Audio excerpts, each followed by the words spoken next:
तत्सवितुर्वरेण्यं भर्गो देवस्य धीमहि धियो यो नः प्रचोदयात्। ॐ अभयं मित्रादभयं मित्रादभयं ज्ञातादभयं परोक्षात् अभयं नक्तमभयं देवानां सर्व आशां मित्रं भवन्तु। ॐ त्र्यम्बकं यजामहे सुगन्धिं पुष्टिवर्धनम् उर्वारुकमिवन्दनां मृत्युर्मुक्षीयमामृता।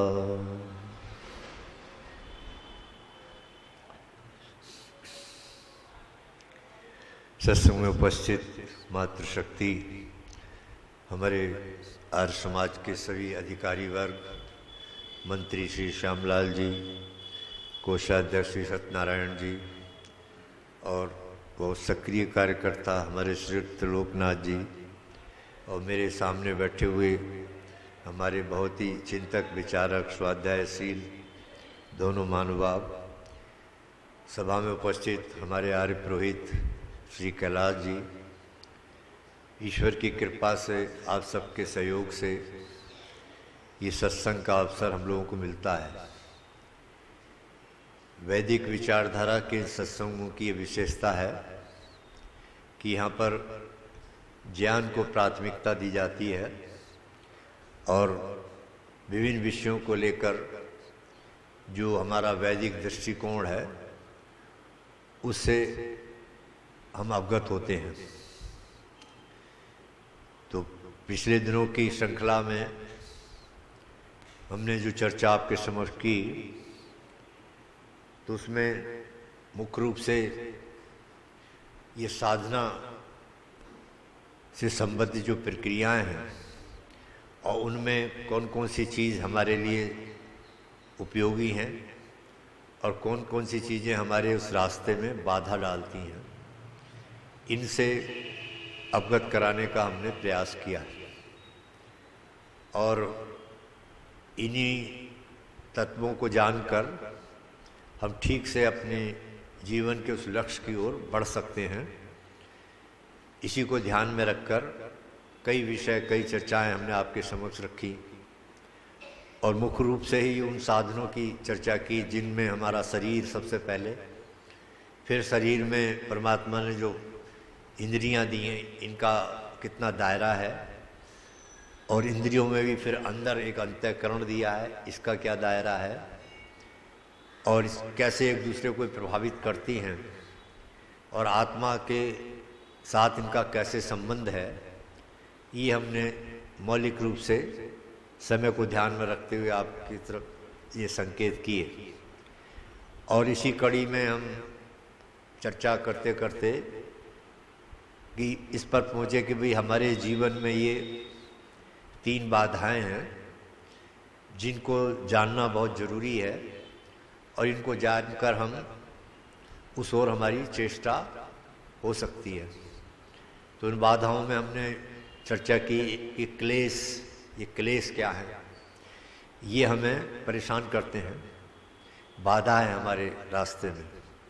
और एक कर्म के स्वरूप को समझना भी बहुत आवश्यक है, क्योंकि कर्म ऐसी विधा है कि इसके बिना जब शरीर में जीवात्मा आ गई है तो जब तक शरीर में रहेगी तो ये कर्म करती है किसी न किसी।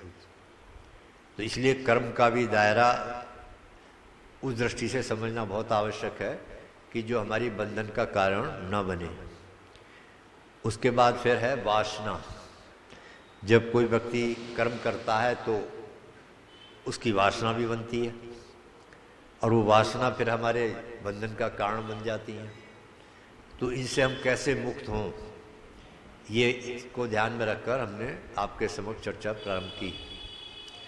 तो उसी चर्चा में हम लोग आपके समक्ष जो क्लेश हैं उनमें सबसे पहला क्लेश है विद्या, अस्मिता, राग और द्वेष और अभिनिवेश।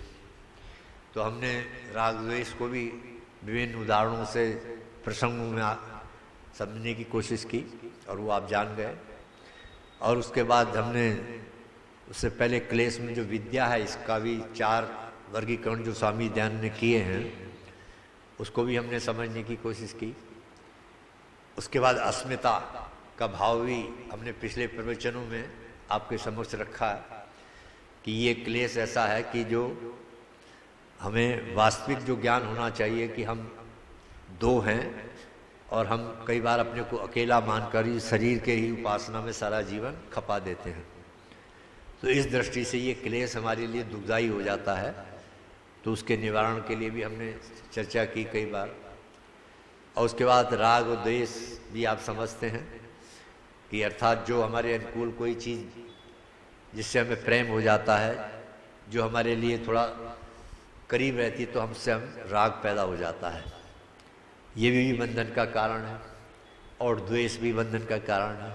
कोई हमारे अनुकूल नहीं है, किसी ने हमारे विपक्ष में अपना मत रख दिया, तो हम इसी से उससे द्वेष मान करने लगते हैं, द्वेष पैदा हो जाता है। तो ये सब चर्चाएं हमने की और आपने सुनी ध्यानपूर्वक। मैं समझता हूँ इससे आपको काफ़ी ज्ञान की वृद्धि हुई होगी। अब एक चीज़ और रह जाती है इसमें क्लेशों में, वो है अभिनिवेश। ये अभिनिवेश क्या है, इस पर थोड़ी चर्चा करते हैं। अभिनिवेश को जो मृत्यु कहा जाता है, शाब्दिक अर्थ अगर इसका लें हिंदी में, तो अभिनिवेश को मृत्यु कहते हैं। तो ये मृत्यु क्या चीज़ है? अभी मैंने मंत्र भी बोला और आप लोग भी बोलते हो इसे, अभयम मित्रा दभयम मित्रा दभयम ज्ञाता दभयम परोक्षात अभयम नक्तम अभयम दीवाना सर्व आशा मम मित्रम भवन्तु। इसमें प्रार्थना की जा रही है प्रभु से, प्रभु मुझे चारों ओर से निर्भय बना दो। इसका मतलब है कि भय में जब हम देखते हैं कि किस किस का भय है हमें, तो एक तत्व ये सामने आ जाता है कि एक मृत्यु का भय भी रहता है। और मृत्यु के बारे में एक पहेली भी बनी हुई है, ये जीवन मृत्यु। क्योंकि इसका कारण क्या है कि ये मृत्यु ऐसा विषय है कि सामान्यतः कोई खुशी के अवसर पर इसकी चर्चा नहीं की जाती। क्योंकि अगर कोई जन्मदिन है, कोई विवाह का अवसर है, और वहाँ ये मृत्यु की पहेली पर अगर हम प्रकाश डालने लगें, तो वो अप्रासंगिक हो जाता है, लोगों को प्रिय नहीं लगेगा, इसलिए उससे बचा जाता है। लेकिन सच्चाई तो है ये जीवन की, इससे तो हमें गुजरना ही है। इतना तो सबको ज्ञान है कि भाई जिसका जन्म हुआ है तो मृत्यु भी जरूर होगी, जब यहाँ आए हैं तो जाना भी है। तो ये पहेली बनी हुई है। और मैं समझ रहा हूँ हमारे सत्यनारायण जी के लिए ये मेरी चर्चा आज और कल की 2 दिन के लिए इनकी दृष्टि से उपयोगी है। क्योंकि ये ऐसे सत्संग वगैरह में जाते हैं बोलने के, तो ये अगर इन विषयों को, तो जहाँ शोक सभाएँ होती हैं या पगड़ी रस्म वगैरह, तो वहाँ ये चर्चा वैदिक दृष्टिकोण रखने से बहुत लाभ होता है। लोगों को ज्ञान होगा कि वास्तव में ये है क्या। तो हमारे ऋषियों ने भी, विद्वानों ने भी, तो ये पहेली इसलिए बनी हुई है कि इसमें एक रहस्य भी है कि जब हमारा जन्म होता है, किसी का भी जब जन्म होता है, तो आके हमें बताता नहीं हो कि भाई मैं कहाँ से आ रहा हूँ, किस प्रोसेस से गुजर के आ रहा हूँ, हैं, तो वो नहीं हमें ज्ञान होता। और जब हम जाते हैं तो उसके बाद तो फिर कोई मतलब ही नहीं है कि हम बताएं लौट कर भाई ये मृत्यु ऐसी है, मृत्यु में हमें ऐसे गया, ऐसे हुआ, ये हुआ।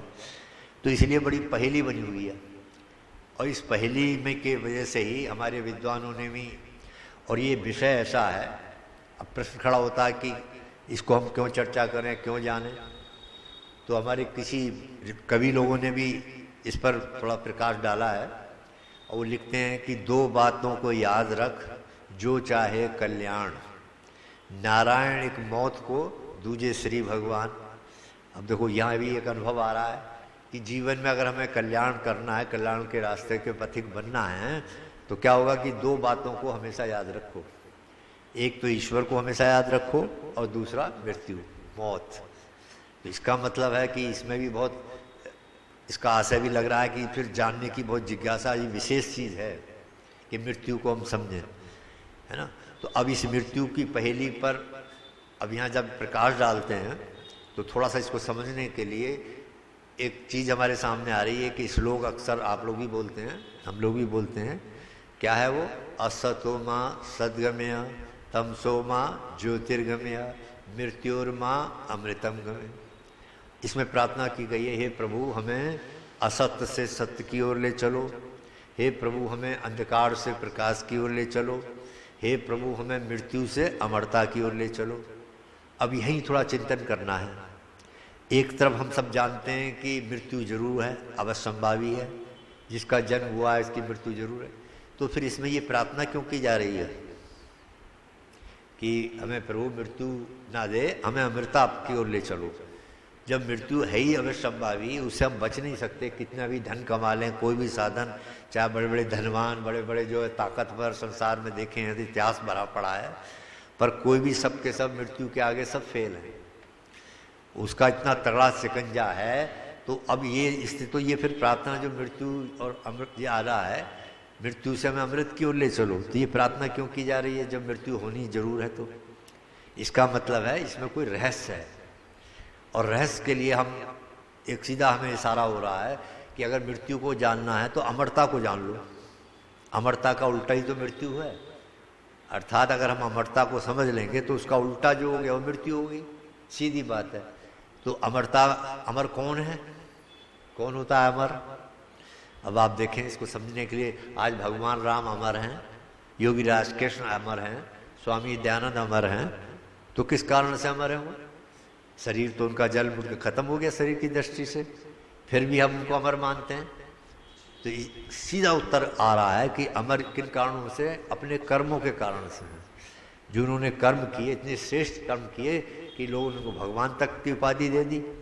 तो अपने कर्मों के कारण से व्यक्ति अमर है, वो शरीर से नहीं अमरता।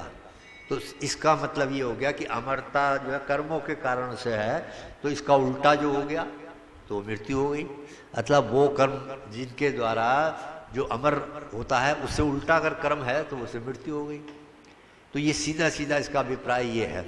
अभी मैं जरा एक उदाहरण से समझा देता हूँ। देखो, मृत्यु किसे कहते हैं? हमारे शास्त्र किसको मृत्यु मान रहे हैं? प्रायः लोग क्या समझते हैं कि जीवात्मा शरीर को जब छोड़ देती है तो इसको हम मृत्यु कहते हैं, पर ये नहीं, ये तो रूपांतर है। मृत्यु किसको कहा जा रहा है? ये मेरे एक जीवन में घटना घटी। हमारे एक अधिकारी थे, डिप्टी कमिश्नर मुरादाबाद में, और वो भी पैसे के पीछे दिन रात पैसा पैसा, बच्चों की तरफ ध्यान नहीं दिया। बच्चे भटक जाते हैं, है ना। तो यही उनके साथ भी हुआ। वो भटक गए, और एक उनकी जवान बेटी जो थी, वो एक ड्राइवर था वहीं ऑफिस का, उसके साथ अपना चली गई, बिना बताए बनाए भाग गई। अब उसके बाद जो अपयश फैला और चारों तरफ जो हालत हो गई, तो बड़ा अजीब वातावरण का, इतना बड़ा अधिकारी और उसके घर में ये स्थिति पैदा हो गई।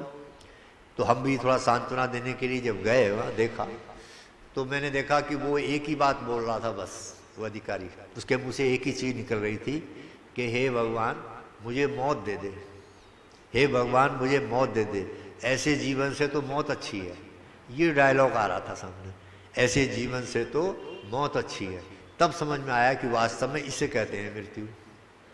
तो आप समझ गए मृत्यु का अभिप्राय क्या हो गया कि अर्थात जिन कर्मों से व्यक्ति अमर होता है उसका उल्टे जो कर्म है वो मृत्यु हो गई, उसको मृत्यु कहा जा रहा है।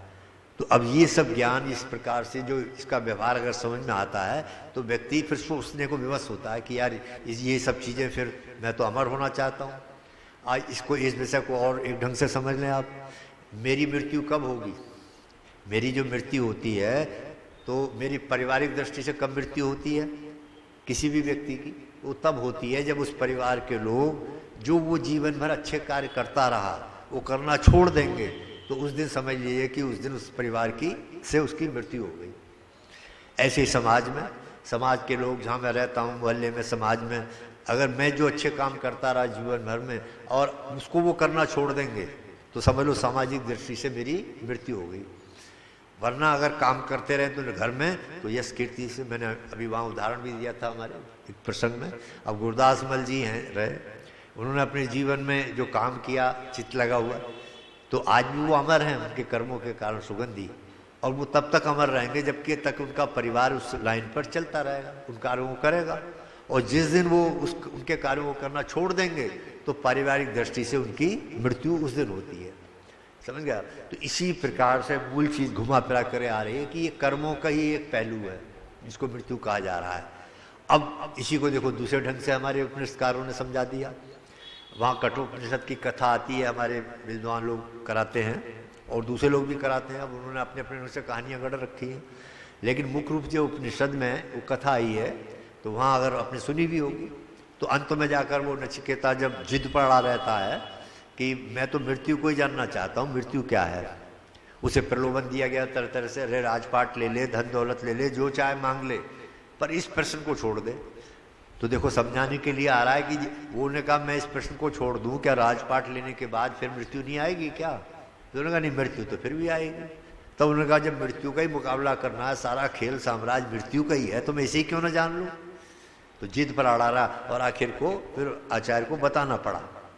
तो उन्होंने जो बताया उसका सार ये है कि उन्होंने दो शब्दों का प्रयोग किया है इस श्लोक के अंदर, एक है प्रेय और दूसरा श्रेय। तो अब ये प्रेय और श्रेय क्या है, इसको उन्होंने अपने ढंग से समझाया, हम अपने ढंग से थोड़ा उससे समझा देते हैं। प्रेय मार्ग वो मार्ग, हम इन दो मार्ग में से किसी एक के पथिक होंगे। हमारा जीवन जो है वो इन दो ही मार्गों में निर्धारित कर दिया है, या तो हम प्रेम मार्ग के पथिक होंगे या श्रेय मार्ग के पथिक होंगे। तो अब इनकी पहचान क्या है, तो प्रेम मार्ग में वो काम आते हैं, प्रेय शब्द ही बता रहा है, संकेत कर रहा है, प्रेय का अर्थ है जो प्यारे लगते हैं, है ना, जिनमें शुरू में करने में बहुत मजा आता है, लेकिन उसकी पहचान यह है कि जब वो कर चुका होता आदमी तो उसे पश्चाताप का बोध होता है कि गलत हो गया, वह यही प्रेम मार्ग है। तो वो लिख रहे हैं कि ऐसी इसमें तमाम बातें आ गई, व्यवहार आ गया, थोड़ी देर को बड़ा मजा आता है ना कुछ चीज़ों में, व्यवहार में भी देखो ईर्ष्या करते रहो, चुगली करते रहो, इधर कई सुनने वाले बड़ा रस लेते हैं उनमें इस बार से, तो हमें भी तो ये सब प्रेम मार्ग का मामला है, ये हमें मृत्यु की तरफ ले जा रहा है ना। ये तो प्रेम मार्ग का बताया, जो ये कहाँ ले जा रहा है, बोले ये मृत्यु की तरफ इसका रास्ता है, और जो श्रेय मार्ग है वो अमरता की तरफ रास्ता है। इन्हीं दो रास्तों में से हमें चलना है। तो प्रेम मार्ग को समझने के लिए जो मृत्यु वाला रास्ता वो क्या है, उसकी पहचान है कि उसमें वो सब काम आते हैं जिसमें शुरू में करने में मजा आता है, लेकिन करने के बाद आदमी पश्चाताप होता है, उसमें सारे के सारे आ गए। और बता दिया कि उसका एंड जो है, उसकी एक पहचान यह है कि जिसका अंत है वो दुखदायी होता है, ये प्रेम मार्ग है। अब आज हालत देख लो आप, किसी भी एंगल से आज विचार कर लीजिए, हर एंगल बता रहा है कि आज समाज में अधिकांश जो हमारी हालत हो गई वो प्रेम मार्ग के पथिक बन गए हैं। चस्का खाने में ले लीजिए, व्यवहार में ले लीजिए, किसी प्रकार की स्थिति दिखावे में फंस गए हम कि आज वो सब प्रेम मार्ग की ओर प्यारा लगता है, और शुरू में बाद में पश्चाताप होता है, जानते हैं उसके बाद में। तो ये है प्रेम मार्ग। तो यहाँ उपनिषदकार ने कहा है कि ये कहाँ ले जाएगा, ये आप मृत्यु की तरफ ले जा रहा है। इस रास्ते पर चलोगे तो ये मृत्यु के पर पहुंचोगे। और इसका उल्टा क्या है, श्रेय मार्ग। श्रेय मार्ग कौन सा मार्ग है, ये वो मार्ग है जिनमें वो सारे काम आते हैं, वो सारी बातें आती हैं, सारा ज्ञान आता है, जिनको शुरू में करने में थोड़ी सी हिम्मत की ज़रूरत है, साहस की ज़रूरत पड़ती है, उस ज्ञान की ज़रूरत पड़ती है, लेकिन उसका परिणाम क्या है, जो उस रास्ते पे चल पड़ता है तो उसका जो एंड है वो बहुत अच्छा होता है। ये इसमें वो सारे काम आ गए। अब खुद विचार कर लो आप, इसमें कठिनाई जरूर है शुरू में, लेकिन जब चल पड़ेगा तो उसका अंत तो बहुत सुखदायी होगा, है ना। तभी तो किसी कवि ने लिखा है ना, वो पथ क्या पथिक कुशलता क्या, जिस पथ पर बिखरे सूल ना हो, और नाविक की धैर्य परीक्षा क्या, जब धारा ही प्रतिकूल ना हो। हवा के साथ चलना कोई बड़ी बात नहीं है, हवा के साथ तो बह ही जाता है, चला ही जाता है नाव। हवा के विपरीत लोग सब बेईमानी कर रहे हैं, लोग सब भ्रष्टाचार कर रहे हैं, लोग खान पान सब बिगाड़ के चल रहे हैं, और मैं अकेला हूँ लेकिन मैं खड़ा होता हूँ उसके मुकाबले कि नहीं मैं नहीं करूँगा, ये मैं जानता हूँ। ये हो गई विशेष बात, समझ गया। तो इसको कहा जा रहा, तो हिम्मत वाले जो हैं उसकी पहचान तो ये है कि उस चुनौती का मुकाबला करके खड़ा हो। चल जो दुनिया कर रही है, 90% लोग कर रहे हैं, उसमें अगर हम बह गए तो फिर वो कोई विशेष बात नहीं, वो कभी कह रहा है। तो यही प्रकार का, इसीलिए श्रेय मार्ग जो है इसमें चलने में शुरू में दिक्कत आती है, थोड़ा सा परिश्रम करना पड़ता है, ईमानदारी के रास्ते में। कुछ वातावरण ऐसा बना दिया लोगों ने, लेकिन उसको जब चल पड़ता है तो उसे जो आत्मिक संतोष होता है, शांति प्राप्त होती है जीवन के अंदर, तो वो क्या है, उन कामों के द्वारा वो अमर हो जाता है। ये अमरता का रास्ता है। तो अब ये मृत्यु की ऐसी पहेली है कि इसको समझना बहुत आवश्यक है। तो हम कोशिश करें कि हमारी जो मृत्यु है वो हमारे लिए अमरता की ओर जिसको हम समझ रहे हैं, वो सारे कर्म हमें अमरता की ओर ले जाने वाले हैं। मृत्यु जो है इस का स्पर्श समझ गए, जो अमरता का उल्टा है ना, वो मृत्यु है, उसको मृत्यु कहा जा रहा है। अब सहयोग के शरीर का छोड़ने का जो लोग समझ रहे हैं मृत्यु, ये तो रूपांतरण है। जैसे रूपांतरण होता है हमारे भी शरीर ये भौतिक पदार्थों का रूपांतरण है, ठोस से द्रव, द्रव से गैस बन जाना। इसी प्रकार से हमारे शरीर का जो रूपांतरण है, ये पुनर्जन्म जिसको हम कहते हैं, जन्म कहते हैं उसको, और ये मृत्यु के प्रोसेस से निकल कर चला गया आगे। तो ये मृत्यु क्या है, तो ये भी हमारे कर्मों का है एक दायरा। अब समझ गए, जो दुख हुए हैं उसमें सारी फिलॉसफी वो कर्मों पर टिकी हुई है।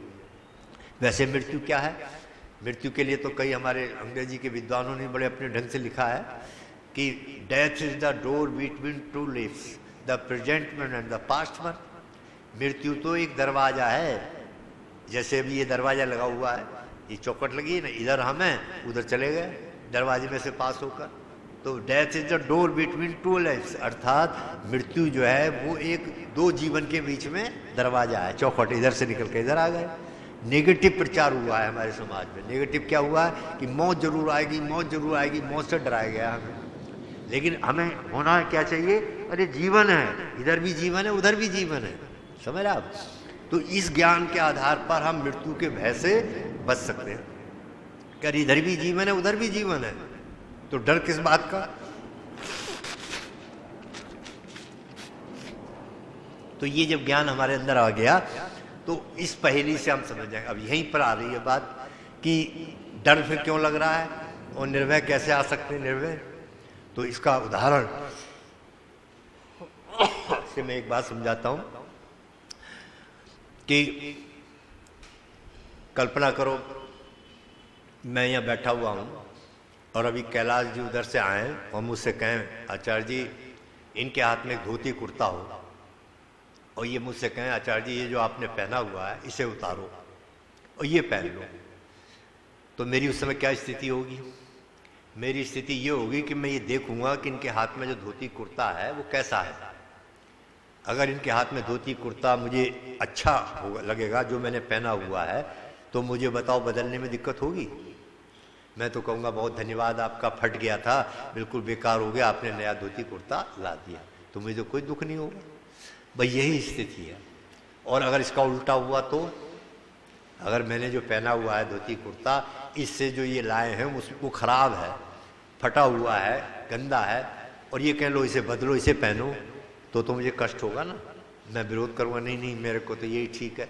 अब ये तो मानवीय दृष्टिकोण है, समझाने के लिए बात कही, लेकिन परमात्मा की व्यवस्था में तो नहीं चलेगा, वहाँ तो बदलना ही पड़ेगा हर हालत में। बस यही है मृत्यु, समझ गए आप। मृत्यु किन के लिए दुखदाई है, जिन्होंने जीवन में ऐसे काम नहीं किए कि उसे अगली स्टेज जो है वो अच्छे कुर्ता मिले, अच्छा जीवन मिल रहा है। तो हमारे यहाँ तो मृत्यु है ना, तो अब समझ गए आप कि मृत्यु किसके लिए दुखदाई है, जिसने जीवन में तैयारी नहीं की हुई और उसे अगला स्टेज जो है वो उसे अब दिखाई दे रहा है कि तू अब इसमें जा रहा है, खराब चीज, तब वो रोता है। हमारे कई बार परिवारों में जाना पड़ता है, कहते हैं अच्छा दादाजी बीमार हैं, अस्वस्थ चल रहे हैं, आचार्य जी चलिए थोड़ा सा कुछ उपदेश दे दीजिएगा, गीता का कुछ सुना दीजिएगा कुछ, तो चले जाते हैं सामाजिक होने के। वहाँ हमने जाकर कई लोग जो बुजुर्ग लोग बैठे होते हैं, माताएं भी होती हैं, तो उस समय कई बार ये सीन आया हमारे सामने कि आंखों में से नीर बहने लगता है। आंखों में से स्वाभाविक जब मृत्यु होती है तो आंखों में से नीर पानी निकलने लगता है। तो बुजुर्ग माताएं बुजुर्ग लोग देखो उनकी पहचान है ना उससे, तो कहते हैं भाई अब इनका आखिरी समय है, अब कोई दवाई गोली मत दो, बंद कर दो, अब ये बचेंगे नहीं, पावन होंगे। तो हमने सोचा कि यार ये नीर क्या होता है। अब विश्लेषण किया, जब ये परंपरा देखी तो इसकी कोई गहराई में जरूर तो सच्चाई तो कुछ होगी जरूर।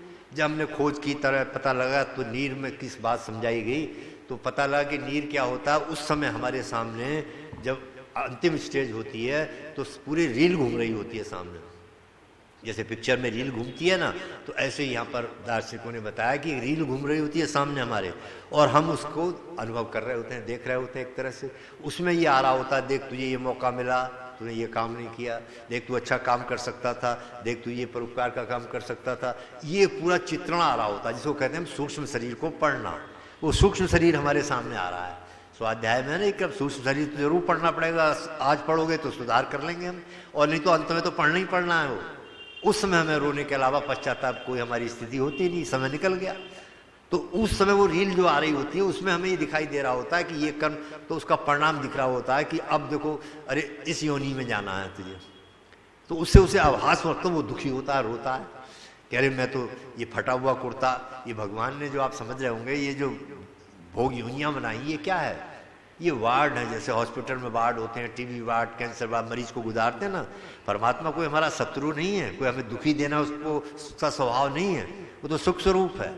पर वो हमारे ही कर्मों के कारण से वो हमारा इलाज करता है कि चल तुझे आंख दी थी अच्छा देखने के लिए, तूने इसका दुरुपयोग किया, तो ऐसे वार्ड में डाल देता है योनि में जहाँ आंख ही नहीं होती, वासना समाप्त हो जाती है। हमें कर्म दिए, हाथ दिए परमात्मा ने अच्छे कर्म करने के लिए, हमने इनका दुरुपयोग किया, तो परमात्मा कहता है चल अब तुझे ऐसे योनि में डाल दूंगा वार्ड में जहाँ हाथ ही नहीं है। तो ये भगवान ने सब वार्ड बनाए जीवात्मा की चिकित्सा करने के लिए। और जब वो देखता है कि अब इसके पाप पूर्ण इस स्थिति में आ गए, फिर हमें मौका देता है कि ले फिर मनुष्य का चोला आया, और फिर अच्छे कर्म कर और जन्म मरण के बंधन से छूट जा, आजा मेरे करीब। तो आप समझ रहे हैं, तो परमात्मा का सुधारात्मक वहाँ जो है वो भी सुधार की दृष्टि से है। तो ये सारे वार्ड परमात्मा ने बनाए, उसी में जब हमें दिख रहा होता है, और आप समझ रहे हैं ये क्या कर रहे हैं बेचारे, सुअर देखो, चील देखो, सब ये वायु पर्यावरण को शुद्ध करने में तो लगे हुए हैं, गंदगी। तो अब ये क्यों करना पड़ रहा है, मुंह से विष्ठा तक खानी, क्योंकि इन्होंने जीवन में अपने समय रहते जब उन्हें मिला तो इन्होंने दुरुपयोग किया, वायु गंदी करते रहे, वायु को बिगाड़ते रहे सारा जीवन। तो परिणाम का देखो वासना पैदा कर ली, लेकिन चल अब ये कर्म कर तू। तो ऐसे तमाम ये शरीर पर आप चिंतन करेंगे, इन शरीर को, परमात्मा की योनियों को, तो पता लगेगा कि ये सब हमारे ही कर्मों का कारण है, जिसके कारण से हम इस स्थिति से पास ऑन होना पड़ता है। तो मृत्यु फिलहाल समय हो गया, मृत्यु का अभिप्राय अभी मैं अगले कल आपको, और ये मैंने पहले कहा कि सत्यनारायण जी जैसे लोग जो जाते हैं शोक सभा में, तो ये चिंतन को अगर नोट करके रखेंगे तो आगे काम आएगा। अब इसमें और लोगों ने अपनी अपनी कुछ चीज़ें जोड़ रखी हैं, कुछ ने कहा भाई मृत्यु को भूलने में ही भलाई है, इसकी बात ही मत करो। तभी तो देखा होगा शमशान घाट दूर बनते हैं इधर उधर, तो पर मृत्यु को भूलने से तो काम चलेगा नहीं कि हम भूल जाएं, लेकिन वो आएगी तो जरूर। तो सही चीज़ क्या है कि मृत्यु के वास्तविक स्वरूप को हम जान लें कि वास्तव में मृत्यु है क्या, और वो किसका नाम है मृत्यु, किस पर टिकी हुई है, तब हमें उससे राहत मिलेगी। समझ गया? तो इस प्रकार का चिंतन, और तभी ये मंत्र सार्थक होगा जो हम रोज बोलते हैं, त्र्यंबकम यजामहे सुगंधिम पुष्टिवर्धनम। इसी में बताया गया है कि मृत्यु जो है अच्छी मृत्यु, मृत्यु जिसको कहा जा रहा है, वास्तव में छूटने की जो प्रक्रिया है, तो हम कैसे छूटना चाहते हैं, कौन सा छूटना बढ़िया माना गया है, पता तो है हमें कि छूटना है, जाना है। तो इस प्रकार का ये चिंतन, ये अभिनिवेश कहा गया है, ये हमारे ऊपर एक क्लेश के रूप में इसको स्थापित किया गया है। और वाकई में जब से जन्म हुआ, आप देख लो बच्चा चारों तरफ ऐसे जन्म लेते ही रोना शुरू कर देता है, बोले दूध पिलाओ नहीं तो मौत हो जाएगी, ये कपड़े लाओ ठंड लग जाएगी, सारा ये लाओ, सारा जीवन आप देखो बच्चे पर पूरा प्रोग्राम अगर गंभीरता से एकांत में बैठकर आप देखें, सोचें, तो ऐसा लगता है सारा मृत्यु की तैयारी के लिए किया हमने। बच्चे पहना, मकान बनाना, रोटी खाना, सब देखो तो बोले अरे यार कहीं मौत ना आ जाए, तो उसके बचने के लिए सारा ये प्रयोजन लगा हुआ है। तभी तो कहा कि इतना बड़ा साम्राज्य चारों ओर जैसे हमारे केसों को पकड़ रखा है, अलंकारिक भाषा में कई जगह सूत्र दे देकर हमें समझाने की कोशिश की। अर्थात इस भाव को जो हमारे दिमाग में होगा तो हम बहुत सी बुराइयों से बचे रहते हैं और समझते हैं कि यार स्थायी नहीं है चीज़ें, क्यों झगड़ा पैदा करो, क्यों इस प्रकार का क्लेश पैदा करो। और थोड़ा सा ही ज्ञान होने पर एक अपने ढंग से साधना उसकी संतुष्ट रूप से हो पाती है। तभी किसी कवि ने बात लिखी थी कि जो चाहे कल्याण याद रख, जी है ना, दोनों बातें, परमात्मा को याद रखो और एक मृत्यु को याद रखो। मृत्यु का अभिप्राय है वियोग और जन्म का अभिप्राय है जोड़ना, संयोग और वियोग, सीधी बात है। और ये नियम की प्रक्रिया में ये चलना पड़ता है हमें।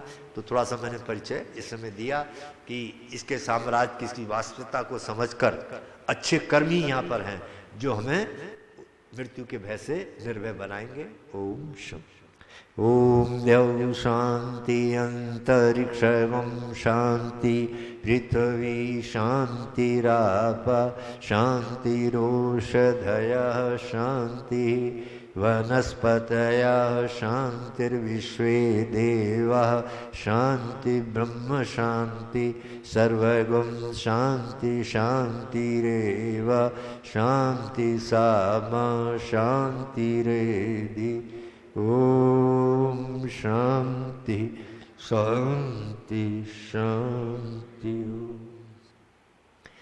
जो बोले सो अभय सत्य सनातन वैदिक धर्म की जय। महर्षि देव दयानंद की जय। मर्यादा पुरुषोत्तम श्री रामचंद्र महाराज की जय। योगीराज श्री कृष्णचंद्र महाराज की जय। भारत माता की जय हो। गौ माता का पालन हो।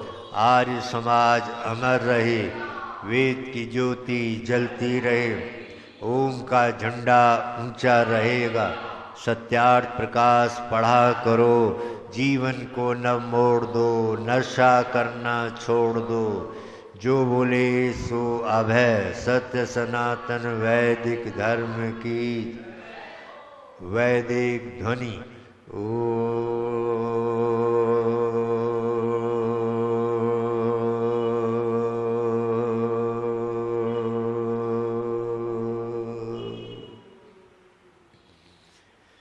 वैदिक अभिवादन सभी को सादर नमस्ते जी।